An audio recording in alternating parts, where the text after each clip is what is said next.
10ই March রাতে 2015 সাল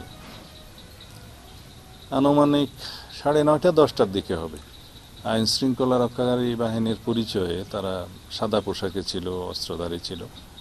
উত্তরাতে একটা বাসায়, আমি আমার এক বন্ধুর বাসায় ছিলাম, ওখান থেকে তারা আমাকে চোখে কাপড় বেঁধে হ্যান্ডকাপ দিয়ে নিয়ে যায়। তারপরে তারা আমাকে একটা গোপন জায়গায় নিয়ে যায়। সেই জায়গাটা এটা কবরের মতো একটা কামরা আর কি। আমার মনে হয়েছিল এটা কোনো বাড়ির নিচতলা হবে, এটা আন্ডারগ্রাউন্ড না, ঠিক নিচতলাই মনে হবে আমার দেশে পালিয়ে গিয়েছে। শেখ হাসিনা, তোমার রক্ষা হবে না। তুমি যেখানে পালিয়ে যাও না কেন, বাংলাদেশের জনগণ তোমাকে দেশে ফিরিয়ে এনে তোমার ফাঁসি নিশ্চিত করবে।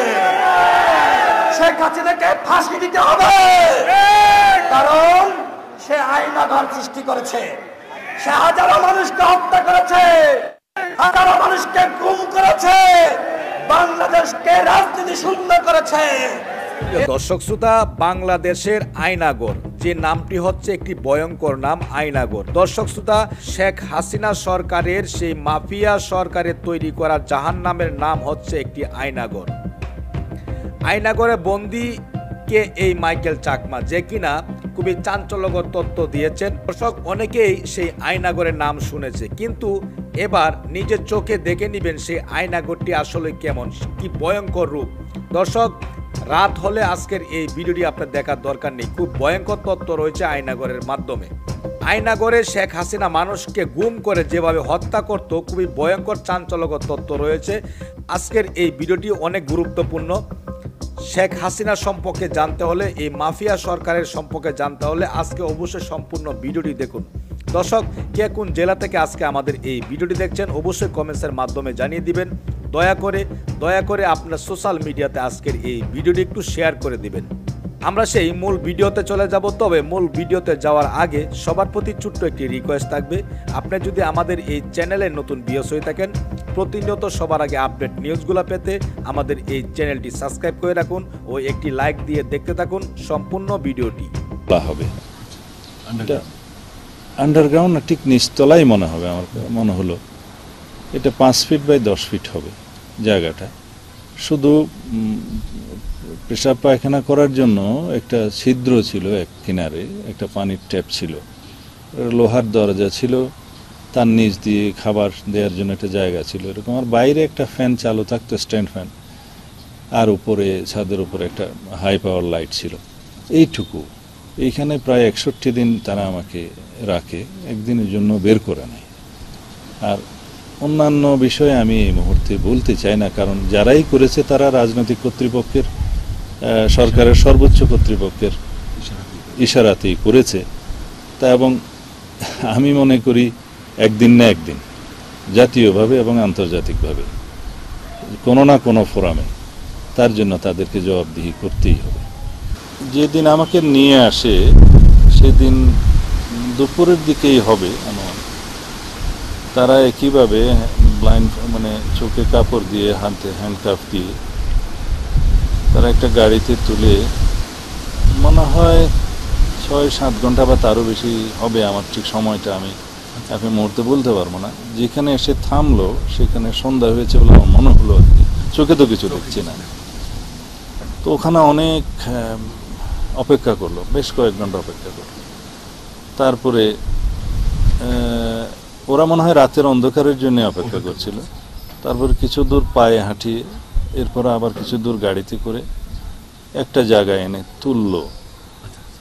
আমার কাছে এখন মনে হচ্ছে সেটা বর্ডারের জায়গা হবে, বর্ডারের জায়গা হবে। আমি তো কোন বর্ডার, কি বর্ডার কিছুই তো বলতে পারবো না, এখনো বলতে পারছি না। এবং ওখানেও কিছুক্ষণ অপেক্ষা করালো। ওখান থেকে তারপরে আর একটা গাড়িতে করে সরাসরি আমাকে এখানে শিলংয়ে একটা মাঠের কাছে ফেললো। পরে আমি এটা জানতে পারলাম এটার নাম নাকি গলফ লিঙ্ক বলে এটা। তারপরে আমি এখানকার, এটা প্রত্যুষে হবে, তখনও সূর্য উঠেনি। তো কিছু প্রাতঃভ্রমণকারী লোকজন ওখানে যাচ্ছিল, তাদেরকে আমি বললাম যে আমার একটু এখানে পুলিশকে যদি খবর দেওয়া যায়, আমি আমার পরিচয় দিলাম, তারপরে তারা পুলিশে কল করলো, পুলিশ এসে আমাকে নিয়ে গিয়ে তাদের কাস্টডিতে নিয়ে যায়। এরপরের ঘটনাগুলো তো সবই জানেন। সেই 61 দিন আপনাকে জিজ্ঞাসাবাদ করা হয়েছে কিনা, কোনো বিষয়ে জিজ্ঞাসাবাদ করা হয়েছে কিনা, খাবার দাবার ঠিক মতো দিয়েছে কিনা তারা, আপনার যে হেলথ কনসার্ন ছিল কিনা তারা? হ্যাঁ, এটা আমি বলি আপনাদের, আমাকে ওরা সবসময় আমার মেডিসিন সাপ্লাই দিয়েছে, খাবার পানি দিয়েছে ভালো, এবং খানা পিনায় 3 বেলায় তারা আমাকে দিয়েছে, যতটুকু তাদের পক্ষে হয়তো সম্ভব ছিল দিয়েছে। তা আমি এর বেশি বলতে চাই না। এখানে যে 7টা বছর এরশাদ স্বৈরশাসক হলেও দেশ ছেড়ে পালিয়ে যায়নি, কিন্তু শেখ হাসিনা দেশ ছেড়ে পালিয়ে গিয়েছে। তিনি বলেছিলেন, আমি বঙ্গবন্ধুর কন্যা, আমি দেশ ছেড়ে পালিয়ে যাব না। এই কথা বলার 2 দিন পরেই তিনি হেলিকপ্টারে করে তার দাদা বাবুদের দেশ ওই মোদির দেশে পালিয়ে গিয়েছে। শেখ হাসিনা, তোমার রক্ষা হবে না। তুমি যেখানেই পালিয়ে যাও না কেন, বাংলাদেশের জনগণ তোমাকে দেশে ফিরিয়ে এনে তোমার ফাঁসি নিশ্চিত করবে। শেখ হাসিনাকে ফাঁসি দিতে হবে, কারণ সে আয়নাঘর সৃষ্টি করেছে, সে হাজারো মানুষকে হত্যা করেছে, হাজারো মানুষকে গুম করেছে, বাংলাদেশকে রাজনীতি শূন্য করেছে। কিন্তু আজকে দেশের জনগণ আওয়ামী লীগকে রাজনীতি শূন্য করে দিয়েছে। আওয়ামী লীগের নেতা কর্মীরা, আপনাদের উদ্দেশ্যে বলতে চাই, আপনারা কেন আজকে এই ষড়যন্ত্রের পথ বেছে নিয়েছিলেন? শেখ হাসিনা মাতাল হয়ে গিয়েছিল, কিন্তু আপনারা কি সুস্থ ছিলেন না? আপনারা কি বুঝতেন না এইভাবে ক্ষমতা দখল করে রাখা যায় না? আপনার বাবা অর্থাৎ শেখ মুজিব, তিনিও বাকশাল কায়েম করার মাধ্যমে ক্ষমতা দখল করে রাখতে চেয়েছিল, পেরেছিল বন্ধুগণ? এদেশের জনগণ বাকশাল মেনে নেয়নি, এদেশের জনগণ শেখ হাসিনার কর্তৃত্ববাদকে মেনে নেয়নি। এরশাদ 9 বছর ক্ষমতায় ছিল, 9 বছর ক্ষমতায় ছিল। এরশাদ মনে করেছিল নূর হোসেনকে হত্যা করে, ডাক্তার মিলনকে হত্যা করে আমরা ক্ষমতায় থাকবো। এরশাদ পেরেছিল বন্ধুগণ? তবে আমি এরশাদকে ধন্যবাদ জানাতে চাই। এরশাদ স্বৈরশাসক হলেও দেশ ছেড়ে পালিয়ে যায়নি, কিন্তু শেখ হাসিনা দেশ ছেড়ে পালিয়ে গিয়েছে।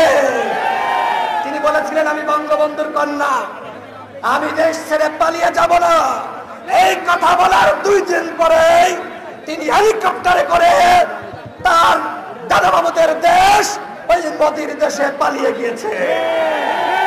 নরেন্দ্র মোদীকে বলতে চাই, শেখ হাসিনাকে অনতিবিলম্বে বাংলাদেশে ফেরত পাঠাবে, অন্যথায় বাংলাদেশে আজকে ইন্ডিয়ান আধিপত্যের বিরুদ্ধে যে সংগ্রাম শুরু হয়েছিল, এই সংগ্রামকে আরো জোরদার করা হবে।